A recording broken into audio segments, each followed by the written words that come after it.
ನನ್ನ ಹೆಸರು ವಿಕ್ರಮ್ ಮತ್ತು ಅವನ ವಯಸ್ಸು ಕೇವಲ 26. ಆತ ನಗರದ ಅತ್ಯಂತ ಶ್ರೀಮಂತ ಮತ್ತು ಪ್ರಭಾವಿ ಕುಟುಂಬದ ವಾಹನ ಚಾಲಕ. ವಿಕ್ರಮ್ಗೆ ತನ್ನ ಕೆಲಸ ಎಂದರೆ ದೇವರಿಗೆ ಸಮಾನ. ತನ್ನ ಬಿಳಿ ಕೈಗೌಸುಗಳನ್ನು ಧರಿಸಿ ಕೋಟ್ಯಂತರ ರೂಪಾಯಿ ಮೌಲ್ಯದ ಐಷಾರಾಮಿ ಕಾರಿನ ಸ್ಟೀರಿಂಗ್ ಹಿಡಿದು ಕೂರುತ್ತಿದ್ದ. ಆತ ತನ್ನ ಪ್ರಾಮಾಣಿಕತೆಯನ್ನು ಹೊರತುಪಡಿಸಿ ಬೇರೇನೂ ಸಂಪಾದಿಸಿರಲಿಲ್ಲ. ಅವನ ಯಜಮಾನಿ ರಿಯಾ ಕೇವಲ 24 ವರ್ಷದ ಸುಂದರ, ಅತಿ ಸುಂದರವಾದ ಯುವತಿ. ಅವಳ ಅಂದಕ್ಕೆ ಮರುಳಾಗದವರಿರಲಿಲ್ಲ. ಆದರೆ ಆಕೆ ಅಷ್ಟೇ ಅಹಂಕಾರಿ ಮತ್ತು ಮೊಂಡು ಸ್ವಭಾವದವಳು ಕೂಡ ಆಗಿದ್ದಳು. ಅವಳ ಪಾಲಿಗೆ ವಿಕ್ರಮ್ ಕೇವಲ ಒಂದು ಯಂತ್ರ ಎಂಬಂತೆ ಒಂದು ದಿನಾಂಕವನ್ನು ನಮೂದಿಸಿದರೆ ಸರಿಯಾದ ಸಮಯಕ್ಕೆ ಆ ಸ್ಥಳಕ್ಕೆ ತಲುಪಿಸುವ ಒಂದು ಚಲಿಸುವ ಉಪಕರಣ. ವಿಕ್ರಮ್ ಒಂದು ಜೀವಂತ ಮನುಷ್ಯನಲ್ಲ, ರೋಬೋಟ್ ಎಂದುಕೊಂಡಿದ್ದಳು. ರಿಯಾ ತನಗೆ ಅಗತ್ಯವಿರುವಾಗ ಹೇ ಡ್ರೈವರ್ ಎಂದು ಕರೆಯುತ್ತಿದ್ದಾಳೆ ಹೊರತು ಅವನ ಹೆಸರಿನಿಂದ ಕರೆದದ್ದು ವಿಕ್ರಂಗೆ ನೆನಪೇ ಇರಲಿಲ್ಲ. ಈ ಅಮಾನವೀಯ ವರ್ತನೆ ವಿಕ್ರಮನ ಮನಸ್ಸಿನಲ್ಲಿ ಒಂದು ಆಳವಾದ ಗಾಯವನ್ನು ಉಂಟುಮಾಡಿತ್ತು. ಒಂದು ಶುಕ್ರವಾರ ರಾತ್ರಿ ನಗರದ ಅತ್ಯಂತ ದುಬಾರಿ ಕ್ಲಬ್ ಎದುರು ವಿಕ್ರಮ್ ತನ್ನ ಮಾಲೀಕಳಿಗಾಗಿ ಕಾಯುತ್ತಿದ್ದ. ಕ್ಲಬ್ಗೆ ಹೋಗುವುದು ರಿಯಾಳ ದಿನಚರಿಯಾಗಿತ್ತು. ಮಧ್ಯರಾತ್ರಿ ಮೀರಿ 2 ಗಂಟೆ ಕಳೆದರೂ ಆಕೆ ಬಂದಿರಲಿಲ್ಲ. ಕೊನೆಗೂ ಕ್ಲಬ್ನ ಬಾಗಿಲು ತೆರೆದು ರಿಯಾಳ ಸ್ನೇಹಿತೆಯರು ಭದ್ರತಾ ಸಿಬ್ಬಂದಿಯ ಸಹಾಯದಿಂದ ಅವಳನ್ನು ವಿಕ್ರಮನ ಕಾರಿನತ್ತ ಕರೆತಂದು ತಳ್ಳಿದರು. ಡ್ರೈವರ್, ನಿಮ್ಮ ಮೇಡಂ ಫುಲ್ಲಟ್ಟಾಗಿದ್ದಾಳೆ, ಮನೆಗೆ ಕರೆದುಕೊಂಡು ಹೋಗಿ ಎಂದು ಆ ಸ್ನೇಹಿತೆಯರು ಉಡಾಫೆಯಿಂದ ಹೇಳಿ ನಗುತ್ತಾ ಹಿಂತಿರುಗಿದಳು. ರಿಯಾ ಯಾವಾಗಲೂ ಗಾಂಭೀರ್ಯದ ಮುಖವಾಡ ಹಾಕಿಕೊಂಡಿರುವವಳು ಆ ರಾತ್ರಿ ಸಂಪೂರ್ಣವಾಗಿ ಮುರಿದು ಹೋಗಿದ್ದಳು. ಅವಳ ಅಮಲೇರಿದ ಕಣ್ಣುಗಳು ಅಸಹಾಯಕತೆಯನ್ನು ಪ್ರತಿಬಿಂಬಿಸುತ್ತಿದ್ದವು. ಆಕೆ ಕಾರಿನ ಹಿಂಬದಿಯ ಸೀಟಿನಲ್ಲಿ ಸುಮ್ಮನೆ ಬಿದ್ದು ಅಳುತ್ತಿದ್ದಳು. ಆಕೆ ದೈಹಿಕವಾಗಿ ದುರ್ಬಲಳಾಗಿದ್ದಳು ಮತ್ತು ಮೊದಲ ಬಾರಿಗೆ ವಿಕ್ರಮ್ ಆಕೆಯ ಅಹಂಕಾರದ ಕವಚದ ಹಿಂದೆ ಅಡಗಿದ ದುರ್ಬಲ ಮನುಷ್ಯನನ್ನು ಕಾಣುತ್ತಿದ್ದನು. ಆ ಐಷಾರಾಮಿ ಕಾರಿನಲ್ಲಿ ವಿಕ್ರಮ್ ಮತ್ತು ರಿಯಾ ಇಬ್ಬರೇ ಮಾತ್ರ ಇದ್ದರು. ಅವಳ ಮೌನ ಮತ್ತು ಮುರಿದು ಹೋದ ವೈಭವದ ವಾಸನೆ ಇಡೀ ಕಾರನ್ನು ಆವರಿಸಿತು. ವಿಕ್ರಮ್ ಕಾರ್ ಸ್ಟೀರಿಂಗ್ ಹಿಡಿದು ಹಿಂದಿನ ಕನ್ನಡಿಯಿಂದ ರಿಯಾಳನ್ನು ನೋಡಿದಾಗ ಅವನ ಹೃದಯದಲ್ಲಿ ಒಂದು ಹೊಸ ಭಾವನೆ ಉಕ್ಕಿ ಹರಿಯಿತು. ಅದು ಕೇವಲ ಸಹಾನುಭೂತಿಯಲ್ಲ, ಜೊತೆಗೆ ಹಲವು ದಿನಗಳ ದಮನಿತ ಭಾವನೆಗಳು ಮತ್ತು ನಿಷಿದ್ಧ ಬಯಕೆಗಳ ಮಿಶ್ರಣವಾಗಿತ್ತು. ನಿಮಗೆ ಹೇಗನ್ನಿಸುತ್ತಿದೆ ಮೇಡಂ ಎಂದು ಆತ ಮೆಲ್ಲಗೆ ಕೇಳಿದ. ರಿಯಾ ಯಾವುದೇ ರೀತಿಯ ಉತ್ತರಿಸುವ ಸ್ಥಿತಿಯಲ್ಲಿರಲಿಲ್ಲ. ಆಕೆ ಸ್ವಲ್ಪ ಎದ್ದು ತನ್ನ ಅಮಲಿನಲ್ಲಿ ಅಸಹಾಯಕಳಾಗಿ ವಿಕ್ರಮ್ ಕಡೆಗೆ ಕೈಚಾಚಿ ಅವನ ತೋಳನ್ನು ಹಿಡಿದುಕೊಂಡಳು. ವಿಕ್ರಮ್, ನನ್ನನ್ನು ಬಿಡಬೇಡಿ ಎಂದು ಪಿಸುಗುಟ್ಟಿದಳು. ವಿಕ್ರಮ್ಗೆ ಆ ಕ್ಷಣ ಆಶ್ಚರ್ಯವಾಯಿತು, ಯಾಕೆಂದರೆ ಅವಳು ಮೊದಲ ಬಾರಿಗೆ ಅವನ ಹೆಸರನ್ನು ಹೇಳಿದ್ದಳು, ಅದು ಕೂಡ ಈ ದುರ್ಬಲ ಸ್ಥಿತಿಯಲ್ಲಿ. ಕಾರು ರಿಯಾಳ ಬಂಗಲೆ ತಲುಪಿತು. ಅದು ಒಂದು ಅರಮನೆಯಂತೆ ಕಂಡರೂ ಆ ರಾತ್ರಿ ಅದರ ಗೋಡೆಗಳು ಬರೀ ಮೌನವಾಗಿ ನಿಂತಿದ್ದವು. ವಿಕ್ರಮ್ ಕಾರಿನಿಂದ ಇಳಿದು ಹಿಂಬಾಗಿಲು ತೆರೆದ. ಆದರೆ ರಿಯಾಗೆ ಎದ್ದು ನಿಲ್ಲಲು ಸಾಧ್ಯವಾಗಲಿಲ್ಲ. ವಿಕ್ರಮ್ಗೆ ಈ ಪರಿಸ್ಥಿತಿ ಒಂದು ಪರೀಕ್ಷೆಯಂತೆ ಕಂಡಿತು. ಅವನ ವೃತ್ತಿಪರ ಮಿತಿಗಳು ಮತ್ತು ಅವನೊಳಗಿನ ಮನುಷ್ಯನ ನಡುವಿನ ಯುದ್ಧ ಶುರುವಾಯಿತು. ಅವನು ಒಂದು ಕ್ಷಣ ಯೋಚಿಸಲಿಲ್ಲ. ಆಕೆಯನ್ನು ಎಚ್ಚರಿಕೆಯಿಂದ ಮೇಲಕ್ಕೆತ್ತಿ ತನ್ನ ತೋಳುಗಳಲ್ಲಿ ಹಿಡಿದುಕೊಂಡ. ರಿಯಾ ಆತನ ಭುಜಕ್ಕೆ ತನ್ನ ತಲೆಯನ್ನು ಒರಗಿಸಿ ಸಣ್ಣ ಮಗುವಿನಂತೆ ಆತನನ್ನು ಬಿಗಿಯಾಗಿ ಅಪ್ಪಿಕೊಂಡಳು. ವಿಕ್ರಮನ ಮೈಯಲ್ಲಿ ಒಂದು ಮಿಂಚು ಹರಿಯಿತು. ಇಷ್ಟು ದಿನ ಆತನನ್ನು ಯಂತ್ರದಂತೆ ಕಂಡವಳು ಇಂದು ಅವನ ಮೇಲೆ ಸಂಪೂರ್ಣ ಅವಲಂಬಿತಳಾಗಿದ್ದಳು. ವಿಕ್ರಮ್ ಮೆಲ್ಲನೆ ಆಕೆಯನ್ನು ಆಕೆಯ ಕೋಣೆಗೆ ಕರೆದೊಯ್ದ.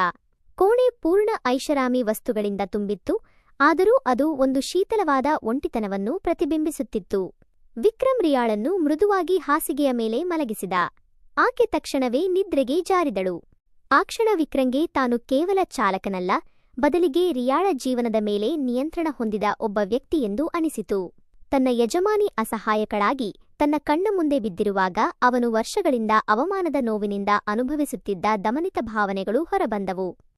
ವಿಕ್ರಮ್ ಯಜಮಾನಿಯ ಅನುಮತಿ ಇಲ್ಲದೆ ಆಕೆಯ ಸುತ್ತಲಿನ ವಾತಾವರಣದಲ್ಲಿ ತನ್ನ ಅಸ್ತಿತ್ವವನ್ನು ಸ್ಥಾಪಿಸಿದ.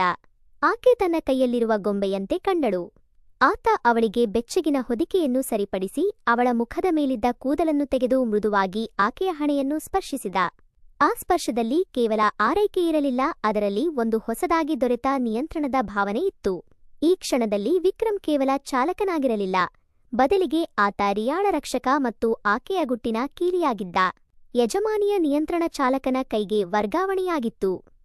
ಮರುದಿನ ಬೆಳಗ್ಗೆ ಬಂಗಲೆಯ ಗ್ಯಾರೇಜ್ನಲ್ಲಿ ವಿಕ್ರಮ್ ಕಾರನ್ನು ಸ್ವಚ್ಛಗೊಳಿಸುತ್ತಿದ್ದ. ಅವನ ಹೃದಯದೊಳಗೆ ಒಂದು ಭಾರೀ ರಹಸ್ಯದ ಸುಂಟರಗಾಳಿ ಬೀಸುತ್ತಿತ್ತು. ಹಿಂದಿನ ರಾತ್ರಿಯ ಘಟನೆಗಳು, ರಿಯಾಳ ಅಸಹಾಯಕತೆ ಮತ್ತು ತನ್ನ ವರ್ತನೆ ಎಲ್ಲವೂ ಅವನ ಮನಸ್ಸಿನಲ್ಲಿ ಓಡಾಡುತ್ತಿತ್ತು. ಆತ ಆ ರಹಸ್ಯದ ಭಾರವನ್ನು ಹೊತ್ತು ನಿಂತಿದ್ದ. ಅವನು ಸಿದ್ಧನಾಗುವಷ್ಟರಲ್ಲಿ ರಿಯಾ ಕೆಳಗೆ ಬಂದಳು. ಅವಳ ಮುಖದಲ್ಲಿ ರಾತ್ರಿಯ ನೆನಪಿನ ಸುಳಿವೇ ಇರಲಿಲ್ಲ. ಅಮಲಿನ ಪ್ರಭಾವದಿಂದ ಅವಳ ಮನಸ್ಸು ಸಂಪೂರ್ಣ ಖಾಲಿಯಾಗಿತ್ತು. ವಿಕ್ರಮ್, ನೀನು ನಿನ್ನೆ ಸರಿಯಾಗಿ ಡ್ರೈವ್ ಮಾಡಲಿಲ್ಲ ಅನ್ಸುತ್ತೆ, ನನಗೆ ತಲೆ ಸುತ್ತುತ್ತಿದೆ ಎಂದು ಆಕೆ ತನ್ನ ಎಂದಿನ ಅಹಂಕಾರದ ಧ್ವನಿಯಲ್ಲಿ ಹೇಳಿದಳು. ವಿಕ್ರಮ್ ಅವಳನ್ನು ನೇರವಾಗಿ ನೋಡಿ, ಕ್ಷಮಿಸಿ ಮೇಡಂ, ನಿನ್ನೆ ರಾತ್ರಿ ನೀವು ತುಂಬಾನೇ ದುರ್ಬಲರಾಗಿದ್ರಿ. ನಾನು ಬೇರೆ ದಾರಿ ಇಲ್ಲದೆ ನಿಮ್ಮನ್ನು ನಿಮ್ಮ ರೂಮ್ಗೆ ಕರೆದುಕೊಂಡು ಹೋಗಬೇಕಾಯಿತು ಎಂದು ಆತ ನಿಧಾನವಾಗಿ ಆದರೆ ದೃಢವಾಗಿ ಹೇಳಿದ. ಆತನ ಮಾತಿನಲ್ಲಿ ಒಂದು ಹೊಸ ವಿಶ್ವಾಸ ಮತ್ತು ಸೂಕ್ಷ್ಮವಾದ ಅಧಿಕಾರ ಇತ್ತು. ರಿಯಾಳ ಮುಖದಲ್ಲಿ ಕ್ಷಣಕಾಲ ಗೊಂದಲ ಮೂಡಿತು. ಏನು ಹೇಳುತ್ತಿದ್ದೀಯಾ? ನನ್ನ ರೂಂಗೆ? ನಾನೇನೂ ನೆನಪಿಸಿಕೊಳ್ಳಲು ಸಾಧ್ಯವಾಗುತ್ತಿಲ್ಲ ಎಂದು ಪ್ರಶ್ನಿಸಿದಳು. ವಿಕ್ರಮನ ಉತ್ತರ ಸರಳವಾಗಿತ್ತು. ನೆನಪಿಲ್ಲದಿದ್ದರೂ ನಡೆದಿರುವುದು ಎಲ್ಲವೂ ಸತ್ಯ ಮೇಡಂ. ಕೆಲವೊಮ್ಮೆ ಪರಿಸ್ಥಿತಿಗಳು ಜನರನ್ನು ಬದಲಿಸುತ್ತವೆ. ಒಬ್ಬ ವ್ಯಕ್ತಿಯನ್ನು ಕೇವಲ ಒಂದು ಸಾಧನವೆಂದು ತಿಳಿದರೆ ಆ ಸಾಧನವೇ ಒಂದು ದಿನ ಶಕ್ತಿಯನ್ನು ಹಿಂಪಡೆಯಬಹುದು. ರಿಯಾ ತಕ್ಷಣವೇ ವಿಕ್ರಮನ ಮಾತಿನ ಆಳವನ್ನು ಅರ್ಥ ಮಾಡಿಕೊಳ್ಳಲಿಲ್ಲ. ಆದರೆ ಆಕೆಯ ಮನಸ್ಸಿನಲ್ಲಿ ಒಂದು ಹೊಸ ಆತಂಕ ಪ್ರಾರಂಭವಾಯಿತು. ವಿಕ್ರಮನ ಕಣ್ಣುಗಳಲ್ಲಿ ಕಂಡ ಆ ದೃಢತೆ ಹಿಂದೆಂದೂ ಇರದ ಗೌರವವನ್ನು ಬೇಡುತ್ತಿದ್ದಂತೆ ಅವಳಿಗೆ ಭಾಸವಾಯಿತು. ಅವಳ ಮಾಲೀಕತ್ವದ ಅಧಿಕಾರಿ ಸ್ಥಾನಕ್ಕೆ ಸವಾಲು ಎದುರಾಗಿತ್ತು. ದಿನಗಳು ಕಳೆದಂತೆ ರಿಯಾ ಮತ್ತು ವಿಕ್ರಮ್ ನಡುವಿನ ಸಂಬಂಧ ಸಂಪೂರ್ಣವಾಗಿ ಬದಲಾಯಿತು. ರಿಯಾ ಹಿಂದಿನ ರಾತ್ರಿಯ ಘಟನೆಯನ್ನು ನೆನಪಿಸಿಕೊಳ್ಳದಿದ್ದರೂ ವಿಕ್ರಮನ ವರ್ತನೆಯಲ್ಲಿನ ಸೂಕ್ಷ್ಮ ಬದಲಾವಣೆಗಳನ್ನು ಅವಳು ಗ್ರಹಿಸಿದಳು. ಆತನ ಕಣ್ಣುಗಳಲ್ಲಿನ ದೃಢತೆ, ಮಾತುಗಳಲ್ಲಿನ ಹೊಸ ಗೌರವ ಮತ್ತು ಆಕೆ ನೀಡುವ ಆದೇಶಗಳನ್ನು ಅವನು ನಿರ್ವಹಿಸುವ ರೀತಿಯಲ್ಲಿನ ಬದಲಾವಣೆ ಆಕೆಯಲ್ಲಿ ಅನಿಶ್ಚಿತತೆಯನ್ನು ಹುಟ್ಟಿಸಿತು. ರಿಯಾಳಿಗೆ ವಿಕ್ರಮನಿಂದ ಒಂದು ರೀತಿಯ ಭಯ ಶುರುವಾಯಿತು. ಅವನು ಅವಳ ಯಾವುದೋ ದೊಡ್ಡ ರಹಸ್ಯವನ್ನು ತನ್ನೊಳಗೆ ಇಟ್ಟುಕೊಂಡಿದ್ದಾನೆ ಎಂದು ಅವಳಿಗೆ ಅನಿಸಿತು. ಅವಳು ಅವನನ್ನು ಕೇವಲ ಒಂದು ಯಂತ್ರವೆಂದು ನೋಡುತ್ತಿದ್ದಳು. ಆದರೆ ಈಗ ಆ ಯಂತ್ರಕ್ಕೆ ಪ್ರಜ್ಞೆ ಬಂದಿದ್ದು ಮಾಲೀಕನ ಮೇಲೆಯೇ ಅಧಿಕಾರ ಚಲಾಯಿಸುವ ಹಂತಕ್ಕೆ ತಲುಪಿದಂತೆ ಕಂಡಿತು. ಒಂದು ಸಂಜೆ ರಿಯಾ ವಿಕ್ರಮನನ್ನು ತನ್ನ ಅಧ್ಯಯನ ಕೋಣೆಗೆ ಕರೆದಳು. ಇಬ್ಬರೂ ಎದುರುಬದುರಾದಾಗ ನಡುವೆ ಹಳೆಯ ಯಜಮಾನಿ ಚಾಲಕನ ಸಂಬಂಧದ ಗೋಡೆ ಕುಸಿದು ಬಿದ್ದಿತ್ತು.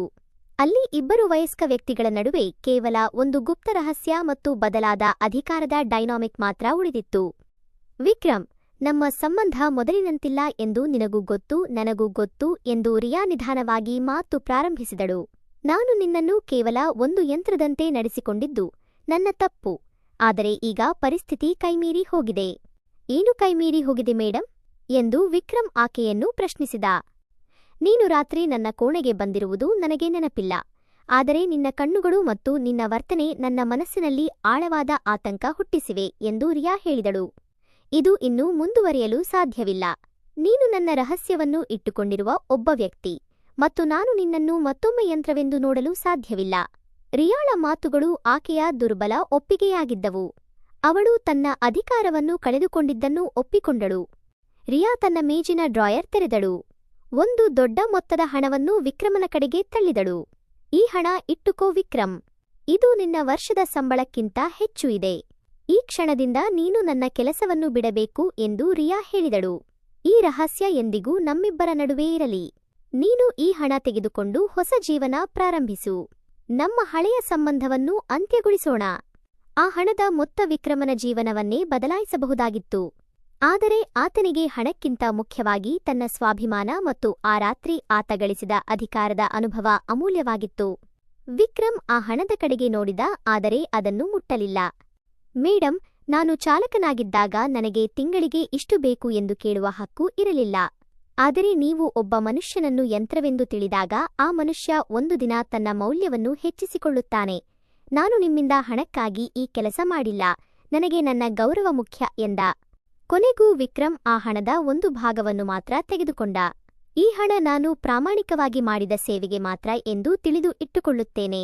ಉಳಿದದ್ದನ್ನು ನಿಮ್ಮ ಬಳಿಯೇ ಇರಲಿ. ನನ್ನ ಹೊಸ ಜೀವನಕ್ಕೆ ನಿಮ್ಮ ಹಣದ ನೆರವು ಬೇಡ. ಅವನು ತಲೆ ಬಗ್ಗಿಸಿ ವಂದನೆ ಸಲ್ಲಿಸಿ ಆ ಕೋಣೆಯಿಂದ ಹೊರನಡೆದ. ವಿಕ್ರಮ್ ತನ್ನ ಕಳೆದು ಹೋದ ಘನತೆ ಮತ್ತು ಅಧಿಕಾರವನ್ನು ಮರಳಿ ಪಡೆದಿದ್ದ. ರಿಯಾಳ ಹಣವನ್ನು ನಿರಾಕರಿಸುವುದರ ಮೂಲಕ ಆತ ಆಕೆಯ ಯಜಮಾನತ್ವದ ಕೊನೆಯ ಕೊಂಡಿಯನ್ನು ಕತ್ತರಿಸಿದ. ಬಂಗಲೆಯ ಮಹಾದ್ವಾರದಿಂದ ವಿಕ್ರಮ್ ಹೊರಗೆ ನಡೆದಾಗ ಅವನು ಕೇವಲ ಒಬ್ಬ ಚಾಲಕನಾಗಿರಲಿಲ್ಲ, ಬದಲಿಗೆ ಸ್ವತಃ ತನ್ನ ಹಾದಿಯನ್ನು ಕಂಡುಕೊಂಡಿದ್ದ ಸ್ವಾಭಿಮಾನಿ ಮನುಷ್ಯನಾಗಿದ್ದ. ಸ್ನೇಹಿತರೆ, ಈ ಕಥೆ ಇಲ್ಲಿ ಮುಗಿಯಿತು.